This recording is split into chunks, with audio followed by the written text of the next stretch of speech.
Mantan Ketua Mahkamah Konstitusi Mahfud MD menegaskan bahwa dasar hukum pelaksanaan dari program Makan Bergizi Gratis, MBG, tidak jelas.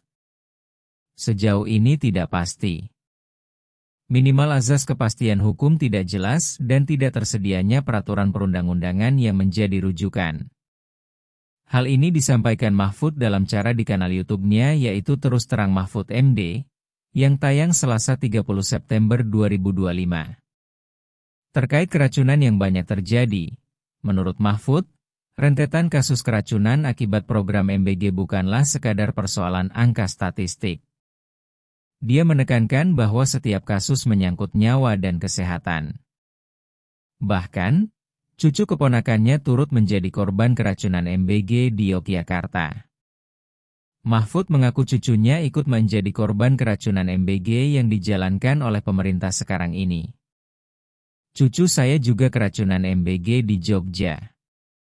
Cucu ponakan, jadi saya punya keponakan saya punya anak namanya Ihsan, jelas Mahfud. Ini penjelasan Mahfud MD lebih lanjut. Ya makanya, mari kita ini.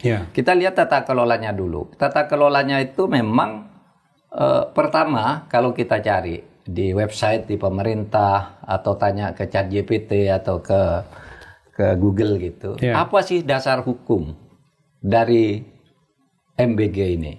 Perpres apa PP? Apa undang-undang? Apa-apa? Kalau ditarik secara umum ya sudah ada. Sejauh ini kita tidak temukan, Pak. Tidak temukan. Satu keputusan rapat kan. Kalau rapat diumumkan akan begini.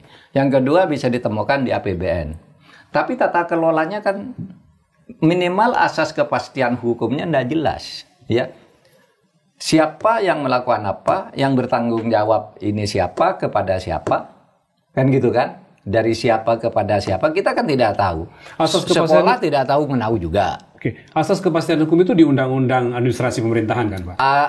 Asas umum pemerintahan yang baik. Ya, sudah ada undang-undang khusus. Di situ ada dua asas yang penting sebenarnya. Asas kepastian hukum dan asas pelayanan. Banyak tuh, ada 8 asas di situ, tapi kita ambil 2 saja. Misalnya asas kepastian hukum.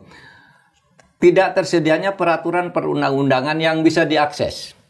Kalau kita mau mengatakan, oh itu di kabupaten sana, atau di sekolah sana, atau di pengelola dapur nomor sekian, itu pengelolaan tidak benar.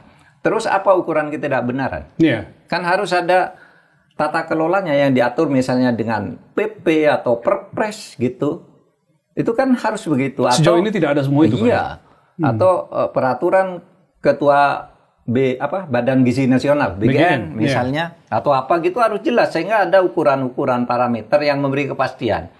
Kepastian hukum itu pentingnya adalah agar orang bisa memprediksi. Kalau saya melakukan ini, kalau benar ini akibatnya, kalau saya akan menerima akibat ini. Akibat perdatanya ini, akibat pidananya ini. Kan bisa. Kalau ada kepastian hukum. Nah ini kita tidak tahu sebenarnya tata kelolanya gimana. Yang keluhan-keluhan yang banyak itu ya tidak jelas di tangan orang-orang yang tidak profesional sebenarnya. Kalau gitu bagaimana dengan pertanyaan 71 triliun dana yang keluar di tahun ini dengan tidak adanya dasar atau regulasi tadi? Nah itu yang kita tidak tahu. Bagaimana ya mempertanggungjawabkan itu secara administratif? Tentu kalau secara konstitusi nanti kan ujungnya ke KPK, ke BPK kan. Kalau ada secara internal pemerintah tuh ada BPKP kalau memang itu.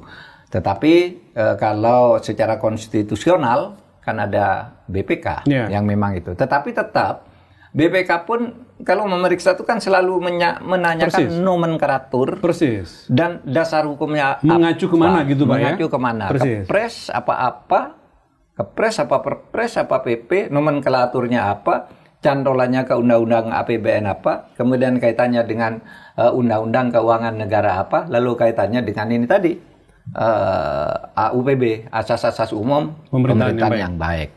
Nah itu jadi